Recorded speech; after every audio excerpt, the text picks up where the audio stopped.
moi aujourd'hui, je vais vous faire mon booktube sur Le Petit Prince. Le Petit Prince, ça a été écrit par Antoine de Saint-Exupéry en 1943. Donc, la première maison d'édition qui l'a publié, ça a été Gallimard en 1947. Et aujourd'hui, c'est Gallimard Jeunesse, donc depuis 2007. La collection, c'est Folio Junior et c'est un conte poétique philosophe. Donc, pour le contenu du livre, il y a beaucoup de personnages dans cette histoire-là. Donc, c'est pour ça que le résumé que je vais vous faire va être très court. Un petit garçon qui habite sur l'astéroïde B612 avec sa rose et ses volcans et ses baobabs. Donc, il s'occupe de sa petite vie et il décide de partir à l'aventure. Donc, dans l'espace, il voyage dans l'espace, il va rencontrer plusieurs astéroïdes, des planètes, avec plusieurs personnages sur chacune des planètes. Chaque personnage des planètes va représenter une sphère de la vie pour les adultes d'aujourd'hui. Ensuite, il va atterrir sur Terre, dans le désert, et c'est là qu'il rencontrera le narrateur.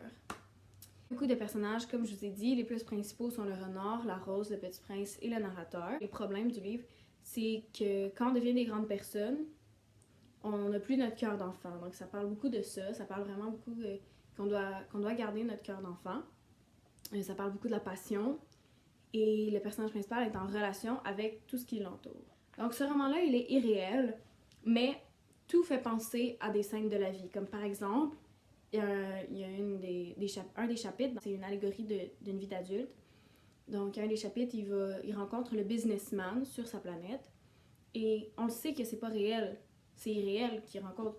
Il va dans l'espace, il y a un businessman qui habite sur une planète, mais ça représente la sphère, admettons, des entreprises dans nos vies, de comment l'argent nous influence, donc le business, la comptabilité et tout.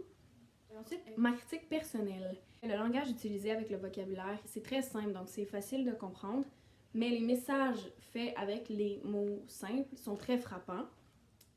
Aussi, j'ai remarqué qu'il y avait plusieurs morales à ce livre-là. Je vous en ai relevé 3 pour vous donner une idée. Donc, la première, c'est les adultes, il ne faut pas oublier de ne pas utiliser seulement les choses qu'on a d'utile, par exemple l'argent, les possessions matérielles, c'est pas juste ça qui compte dans la vie. Il faut écouter notre cœur, notre petite voix d'enfant, même quand on est adulte, parce que c'est vraiment ça qui va nous guider, qui va nous faire apprécier la vie et qui va nous donner envie de la continuer, pas juste être banal. Et aussi, c'est très important de voir avec le cœur.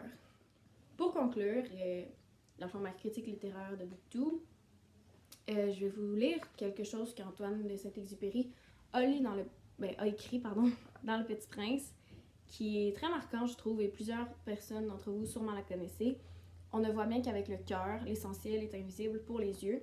Ça, c'est une phrase qui m'a beaucoup interpellée parce que c'est vrai que c'est important de voir avec le cœur parce que c'est pas les choses matérielles, c'est pas... Par exemple, quand je rencontre une personne, ça va être pas le physique qui va importer, ça va être la personnalité. Donc, voilà!